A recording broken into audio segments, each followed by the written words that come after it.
통계청이 오늘 지난달 산업활동 동향을 발표했습니다. 생산과 소비, 투자 이 3대 경제 지표가 모두 부진한 모습을 오늘 보였는데요. 관련 내용 김광석 한국경제산업연구원 경제연구실장 모시고 이야기 나눠보겠습니다. 실장님 어서 오십시오. 네, 안녕하세요. 네. 통계청에서 매달 산업활동 동향이라는 걸 발표하잖아요. 실장님, 이게 국내 실물 경제 흐름을 보여주는 대표적인 통계라고 할 수 있죠. 예, 맞습니다. 월간 경제 성적표라고 볼 수 있지 않을까. 예. 그러니까 생산, 소비, 투자 이 3대 영역을 고루 매월 어떤 실적을 보였는지를 확인할 수 있는 그런 성적표라고도 볼 수 있고요.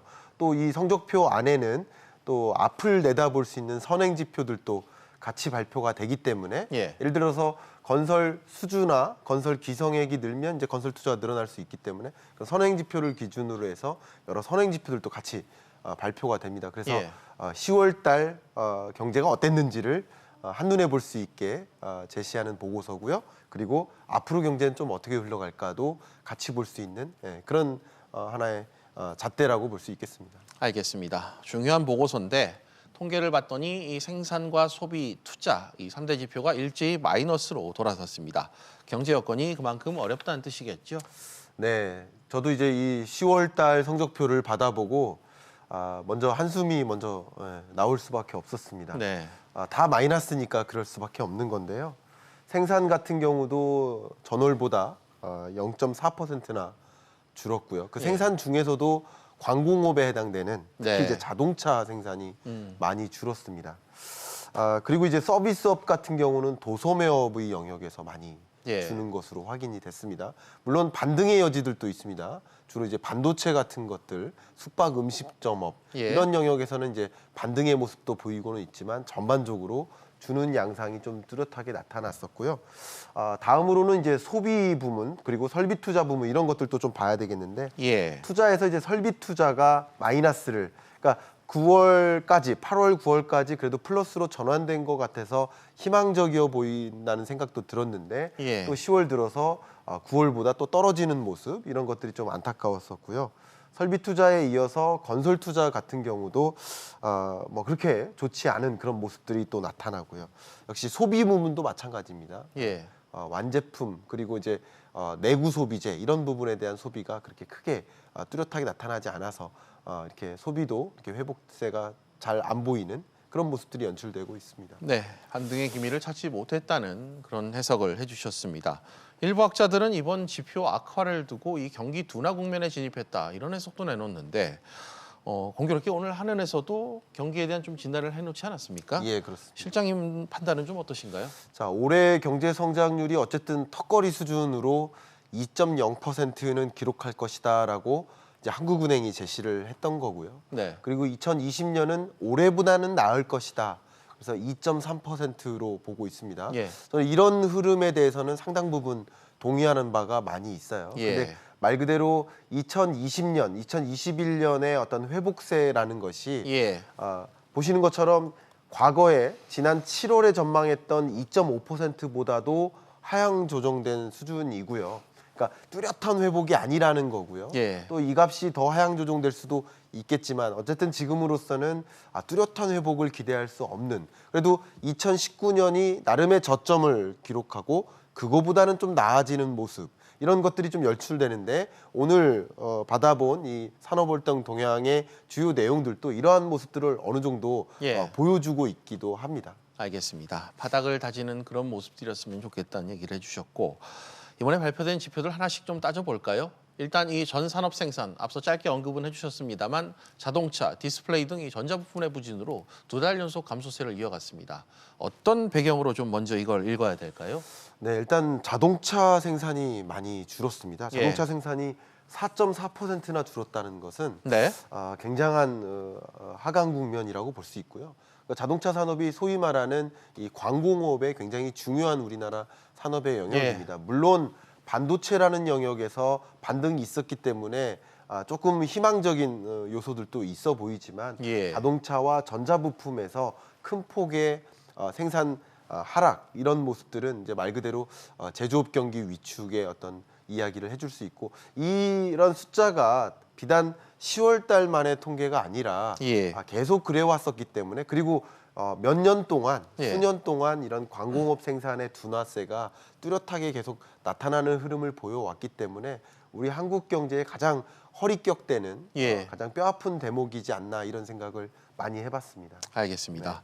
산업의 근간이 되는 제조업 관련 지표도 여전히 부진했습니다. 제조업 생산 능력은 15개월 연속 감소를 했다는 모습이고 제조업 가동률도 큰 폭으로 떨어졌더라고요. 예, 그렇습니다. 우리 제조업을 설명할 때는 이렇게 가동률은 줄고 재고는 쌓이고 예. 생산 여력은 좀 줄어드는 그런 모습이 이제 제조업을 보여주는 현재의 대목이라고 볼 수 예. 있겠는데 그렇기 때문에 어쩔 수 없이 나타나는 그 현상이 고용 시장으로도 연결이 됩니다. 그래서 네. 이 방송을 보고 계시는 시청자 여러분들께서는 고용 여건에서 많이 체감을 하실 텐데 예. 말 그대로 제조업 생산이 줄고 투자가 줄기 때문에 고용이 줄 수밖에 없고 전체 취업자 약 2,700여만 명에 해당되는 전체 취업자에서 제조업 취업자가 차지하는 비중이 지금 6년째 거의 줄어들고 있는 예. 수입니다. 그러니까 이런 현상이 지금 노인 일자리는 늘지만 30, 40대 일자리가 줄어드는 모습도 맥락을 같이 하고 있습니다. 이런 대목에서 우리 경제가 정말 말 그대로의 회복 이것과는 좀 거리가 멀게 둔화세가 계속 지속되는 것이 아닌가 하는 그런 아쉬움이 많이 남는 그런 대목이라고 볼 수 있습니다. 고용 지표의 부진을 설명하는 또 다른 지표로서 역할을 지금 이게 하고 그렇죠. 있다. 예. 그 얘기를 하신 것 같습니다. 제조업 부진은 말씀 방금 하신 것처럼 이 재고율에서도 나타나는 것 같습니다. 전월보다 2.4%포인트 늘어났는데 뭐 이거는 기업들이 재고 처리에 어려움을 겪고 있다. 뭐 이런 뜻이겠죠. 결국 가동률이 떨어지는데 반대로 재고율은 높아져 다시 말해 물건이 안 팔려. 이 예. 재고가 쌓이는 악순환이 좀 반복되고 있다. 이런 예. 뜻인 거죠. 그러니까 우리 범국민적인 경제 상식 하나가 우리나라는 수출 의존도가 높다. 예. 대외 의존도가 높은 나라다. 이렇게 알고 계시잖아요. 예. 맞습니다. 그러니까 이제 지금 재고율이 이렇게 계속 재고율도 조정된다거나 예. 그리고 말 그대로 가동률은 떨어진다든가 이런 모습들은 안 팔린다는 뜻인데 예. 안 팔리니까 추가적인 생산을 할 필요가 없어지는 거잖아요. 네네. 그럼 앞으로의 생산도 뚜렷하게 개선되기는 어렵다는 것을 보여주는 거예요. 예. 지금 재고가 많이 쌓여 있으니까 추가적인 생산이 필요 없는 거잖아요. 그렇죠. 근데 이런 모습은 바로 수출에서 문제점을 해석해 봐야 되지 않나 생각이 되는데 뚜렷하게 2018년과 2019년이 둘 다 안 좋은 해였어요. 네.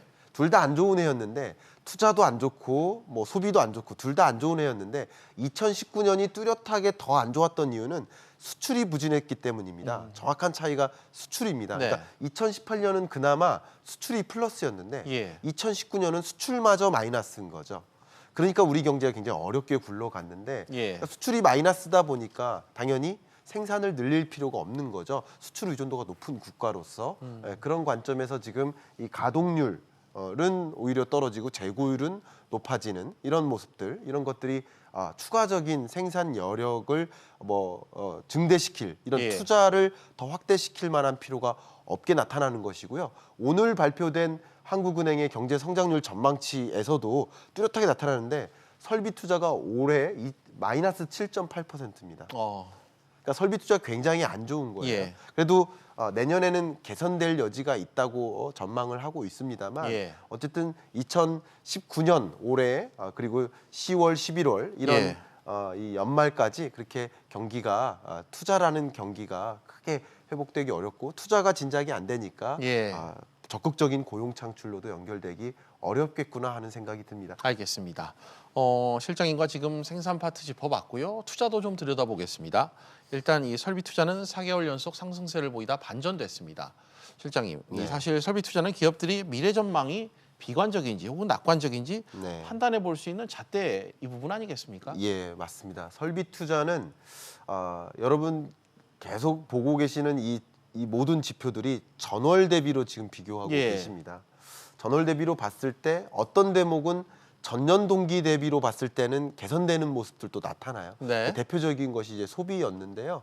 그러니까 설비 투자 같은 경우는 전월 대비나 전년 동기 대비나 네. 둘 다 마이너스라는 것이 굉장히 안타까운 영역이고요. 그러니까 예. 설비 투자는 말 그대로 경제의 엔진이다라고 볼 수 있어요. 그러니까 투자가 진작되면서 기업들이 공장 설비도 늘리고 기계 수주도 많이 하고 해서 예. 앞으로 생산을 이만큼 늘리자. 그러니까 이제 고용도 많이 창출할 수 투자가 있는 돼야 생산이 되는. 그렇죠. 예. 엔진과 같은 역할을 하는데 투자 자체가 반짝 플러스로 올라왔다가 다시 마이너스로 전환되는 대목이 조금 아쉬웠습니다. 설비 투자라도 10월 달에 좀 플러스로 계속 유지했으면 하는 마음이 있었는데 네. 이거마저 이제 하락했기 때문에 쉽게 말하면 10월 달 투자가 이렇게 줄었으니 11월 달 고용이 회복되기가 어려운 모습이지 않을까. 그러니까 투자가 바로 고용의 선행지표격이기 때문에 고용 회복세가 그렇게 뚜렷하지 않겠다. 특히 제조업 고용이 뚜렷하게 연결되기 어렵겠구나 하는 그런 생각도 앞으로도 이제 드는 대목인 거죠. 알겠습니다. 추가적으로 이 투자 파트를 조금 다시 짚어보니까 아까 말씀하신 전월비 말고 이제 전년으로 봤을 때 추세적으로 보니까 또 이 누적으로 또 보니까 올해 전체로는 또 증가율이 마이너스로 나타나더라고요.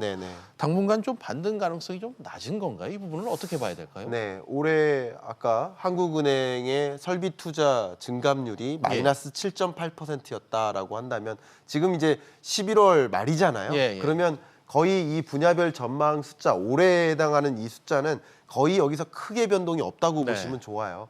근데 이제 지금 보시는 것처럼 이 설비 투자가 마이너스 7.8%입니다.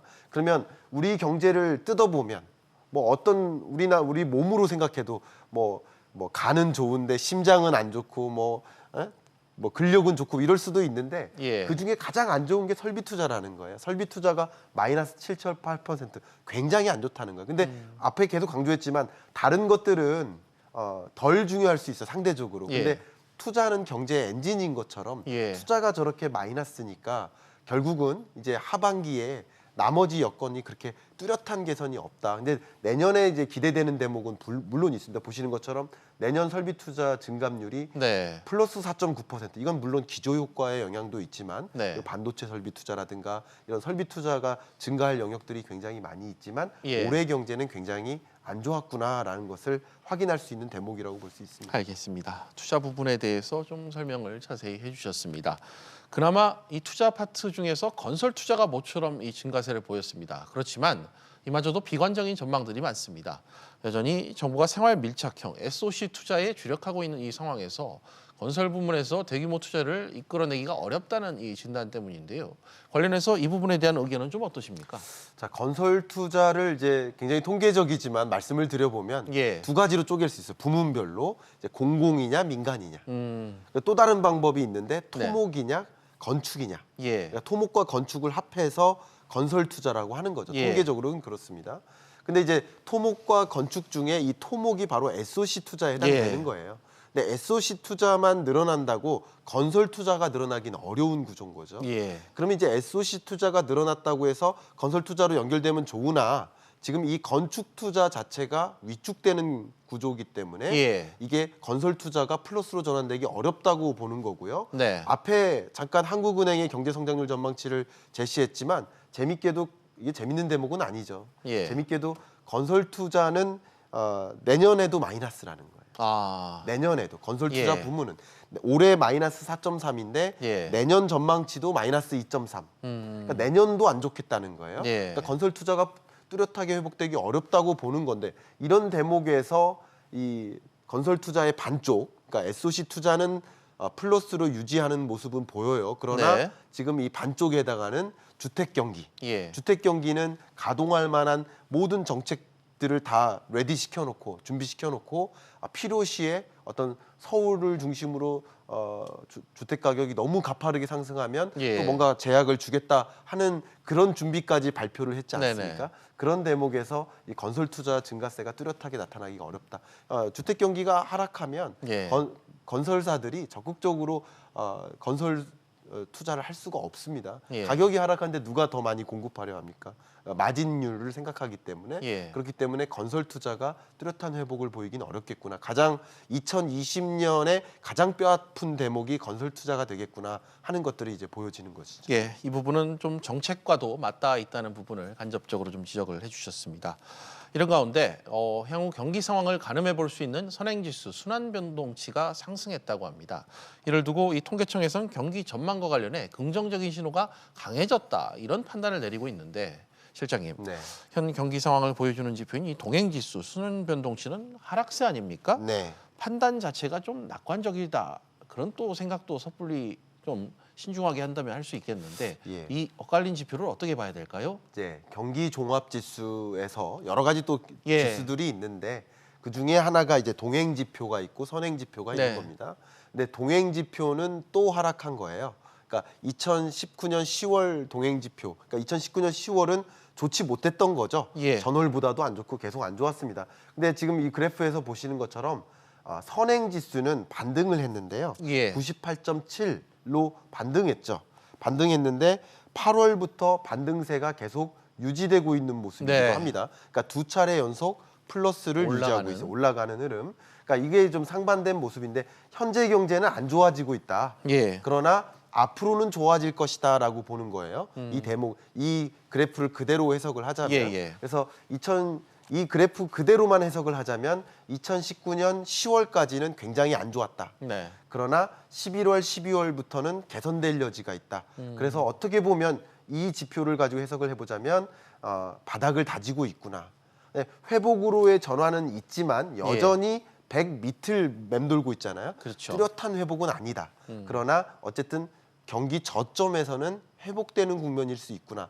그리고 오늘 한국은행의 경제성장률 전망치에서도 드러나듯이 예. 그래도 올해보다는 내년이 낫다. 이런 여러 가지 대목이 그래도 올해의 그 저점에서는 그래도 회복 국면으로 갈 수 있겠구나 하는 조금 기대도 해볼 수 있는 대목이라고 볼 수 있습니다. 정책 당국의 메시지와 또 오늘 통계청의 지표가 일관성을 갖고 이렇게 좀 보여주는 그런 네. 대목인 것 같습니다.